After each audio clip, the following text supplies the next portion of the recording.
Shalom semuanya, puji Tuhan pada pagi hari ini kita masih bisa bangun dan kita masih bisa bernafas dan kita masih bisa mendengarkan renungan pada pagi hari ini. So, untuk memulai renungan pada pagi hari ini aku mau ajak teman-teman buat ambil sikap berdoa karena kita akan berdoa. Mari kita berdoa. Ya Bapak, terima kasih Tuhan atas berkat-Mu pada hari ini Tuhan, sehingga kami dapat beristirahat semalam dan pada pagi hari ini kami bisa bangun untuk melaksanakan aktivitas kami Tuhan, dan kami dapat mendengarkan renungan-Mu Tuhan. Biarlah renungan ini bisa memberkati setiap dari kami Tuhan, dan apapun yang akan disampaikan itu bisa sesuai dengan kehendak-Mu Tuhan. Kau berkati Tuhan agar kiranya renungan ini bisa berjalan dengan baik dan lancar. Dalam Tuhan Yesus, haleluya, amin.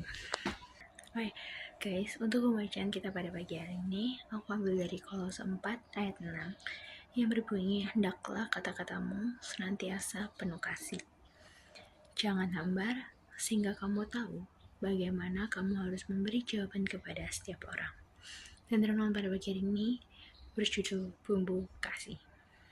Oke, jadi setiap dari kita itu kan punya lidah ya guys ya. Nah, mungkin yang kita ketahui lidah itu perannya itu untuk mungkin merasakan ataupun mengeluarkan kata-kata. Nah, terkadang kata-kata yang dikeluarkan atau yang dihasilkan oleh lidah kita itu sangat luar biasa bagi kehidupan bermasyarakat. Dan melalui lidah itu seseorang juga bisa berkonflik dan menghasilkan masalah. Dan di renungan pada hari ini mengingatkan kita untuk mengatur setiap kata yang kita ucapkan dan membumbui kata-kata itu dengan kasih. Nah, seperti apa? Ya, perkataan yang keluar dari mulut kita seharusnya itu penuh dengan kasih dan berisi tentang kebenaran. Setiap perkataan yang keluar dari mulut orang percaya harus mengandung kebenaran, kasih, kepedulian, dan empati. Dan itu semua dapat terjadi apabila kasih dalam hati kita, karena apa yang terucap dari mulut kita semua itu bersumber dari hati. Bila hati kita tulus dan penuh kasih, maka kata-kata ketulusan dan kasih lah yang akan dihasilkan dari lidah kita itu tadi. So, guys, mari kita jaga setiap perkataan yang keluar dari mulut kita. Kita belajar untuk mengendalikan setiap perkataan dan pernyataan yang kita keluarkan. Menjaga perkataan adalah bagian dari iman kita kepada Tuhan. Lidah kita yang kecil ini dapat dipakai Tuhan untuk melakukan sesuatu pekerjaan besar baginya. Oleh karena itu, jangan pernah sepelekan lidah dan kata-kata.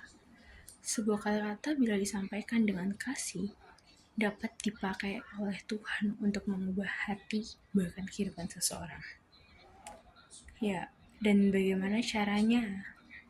Ya, ada satu tips yang dapat kalian lakukan, yaitu coba untuk membiasakan mengucapkan 5 kata ampun, salam, tolong, permisi, maaf, dan terima kasih.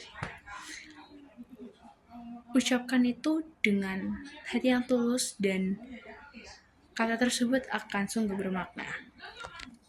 So guys, renungan kali ini diniatkan untuk menjaga perkataan kita agar perkataan kita itu bisa membuahkan hasil, agar perkataan kita itu ada kasihnya dari setiap perkataan kita. Ya, begitu. So, untuk renungan kita pada pagi hari ini, mari kita tutup dengan berdoa. Mari satuin hati, satuin pikiran, mari kita berdoa. Ya Bapak, terima kasih Tuhan atas berkat pada hari ini Tuhan, sehingga hari ini kami dapat mendengarkan renungan-Mu Tuhan, dan kami dapat membaca sedikit dari firman-Mu Tuhan. Engkau berkati Tuhan agar kiranya firman yang kami baca ini bisa kami terapkan Tuhan, dan kami dapat menjaga tutur kata kami Tuhan, agar kiranya setiap kata-kata yang keluar dari mulut kami itu bisa menunjukkan kasih-Mu Bapa. Engkau berkati Tuhan kami setelah ini akan melanjutkan aktivitas kami akan berangkat ke sekolah, dan kami akan melaksanakan tugas kami sebagai siswa-siswi di sekolah Tuhan. Kau sertai dan lindungi kami dalam perjalanan hingga nanti kami kembali pulang ke rumah Bapa. Terima kasih Tuhan, terima kasih Yesus, dalam Tuhan Yesus, haleluya, amin.